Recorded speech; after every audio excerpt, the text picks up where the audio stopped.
Attention Phoenix, Arizona homeowners. What's the main job that your garage door has to do?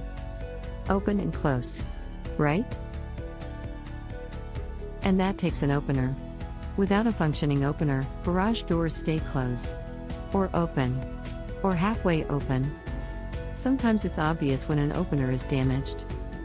But other times you may need to look out for signs that your garage door opener might be damaged. Some clues include a sudden spike in your energy bill, noises coming from your garage door, or trouble opening or closing your garage door.